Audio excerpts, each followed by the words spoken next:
You're listening to Eat, Play, Sex with Dr. Cat, the place to up-level that sexy life of yours, with expert talk on sex, love, and nutrition.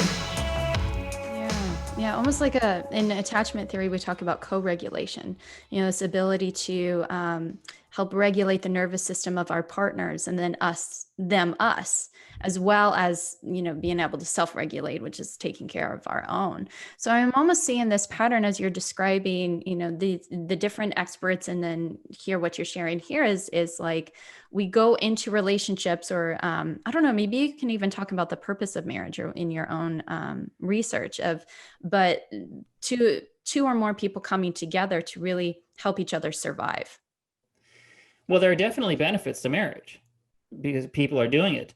And what I discovered when I investigated, what is marriage, right? Mm-hmm. Marriage is primarily one thing. It's primarily a legal document that lays out the way that we share property. That's really all it is. And the reason it is that is because when people inevitably split up, they leave a gigantic financial mess. And society was getting tired of cleaning up other people's messes. So we've got to come up with a way that's preset to make it a little bit more orderly when human beings split up, which they naturally will do over time. And so the marriage contract lays out, this is what happens, because you're co-owners of this material during this period of time, this propriety, ownership. What's not in the marriage contract is a requirement to be nice, a good listener, good in bed. These are all add-ons or spiritual. These are things we add on and are frustrated when they're not met because we never really discussed them going in. We just assumed these things.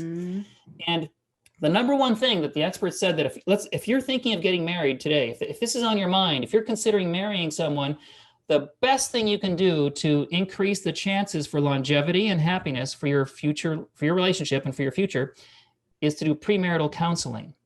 I was gonna say take resumes. Well, who wants to apply to be my husband? You're doing your research, right? It's the same thing. You're absolutely right. You've got to do your research. Who am I marrying? Who is this person? Look at their resume. Look at their history. Who are they? How can you do that? Well, the way to do that is through a personal priorities checklist that I put in the appendix of my book, a sample that people can use, where it's like a little questionnaire you can fill out. Each of you can fill out, what do you prefer, antiques or IKEA? What's the most amount of money that anyone should spend on a pair of shoes? How light or dark should the bedroom be? Is it okay to leave the TV on all night while you're sleeping? What if you find out your partner says, I can't sleep unless the TV's on all night, and that drives you crazy, right? That's my grandmother, who I interviewed in the film, said that what you could be in love with someone, but what if they refuse to wash their feet? It's not going to work out because you're going to be so disgusted over time. So you've got to get on the same page with primarily what are core values. If your core values are not in sync, there's going to be trouble over time, or it's going to be much harder. Yeah. And what they I hear found one last thing, religious couples, they found, do much better than non-religious couples in terms of longevity and happiness. And it's not because they're religious, it's because they're forced by their religion to do premarital counseling, and to, at least so they get an idea of what they're getting into, whether they agree or not on all these things. Yeah, I think that's really important, because you're also bringing up not just values, but lifestyle, way of living, like how much more challenging it is for one person who's a morning person, the other person who isn't, who's a night owl. These are things that need to be talked about, because all of these impact our lifestyle and our life decisions. Exactly. What is it going to do to you to be with someone who is the same or different from you? Now, the way Dr. Gottman puts it, we don't look for our clone. It's like filling out a questionnaire on eHarmony is not going to get you a life mate. All it's going to do is find you someone who's so equally desperate to be in a relationship, they're willing to submit to hours of torture filling out questionnaires. At least you know that much. You can't know whether you're going to be attracted to someone until you meet them in person, face to face, and then find out how you feel when you're near them. That's the first step. And that's a chemical match, primarily pheromones, and how do they treat you?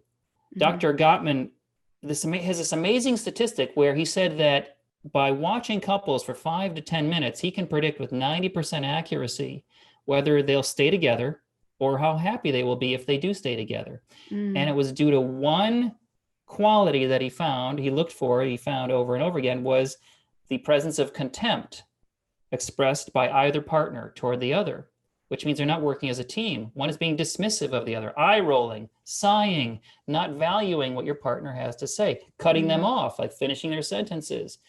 If that's not present, if they're much more of a team, they've got a much better chance, a better shot. So you're looking for someone who is sort of your opposite, yet very interesting, because opposites attract. We're looking for someone to complete us, not to duplicate us. And so that makes it life a little bit more challenging, because you will disagree sometimes and you will have opposite opinions, but that's actually what you need. You need someone to challenge you to be a better person in order to become a better person. And challenge in a way that doesn't demasculate or doesn't disempower the other person, but more inspires the other person. Exactly. Yeah. Right. Inspires you to achieve the same level. If you raise yourself up to a higher level, you're going to inspire your partner to join you on a higher level. Yeah. Hopefully, if they're on, right? Because I've definitely been in relationships where my intelligence and my, alpha, I don't know what it is, but would intimidate the guys too. So I think there's a level of, how much self-work you've done and how much, are you willing to lean into that too? I think it's just relationships also complex. And I think ultimately, like, we have to remind ourselves, even if we learn all these things, we still can't control the outcome of a relationship. It's going to happen how it happens. The only control you have is over yourself, and that's somewhat limited also. Right. So, but you do want to have control over as much of yourself as possible, and that's what therapists help us do. You and I, like, here's my amount of choices. It's this little sliver. All the rest of this has kind of been preset since the age of 7, as who I am as a person has been hardened into place, my framework, by my genetics and my environment and what I've learned. But a therapist or someone who's wiser and maybe more objective can help me broaden my choices by helping me become more aware, self-aware of who I am and what I am. And it's so hard to look at yourself and take responsibility for your faults and who you are and try to improve. It's easier to blame someone else. We're always looking, well, it's their fault, or it's society's fault, or nobody ever gives me a break, or whatever. So it's all about you, right? The only common denominator among all your relationships is you. So if they're not working, which is what I found for me, it was me. It was my fault. I was the problem.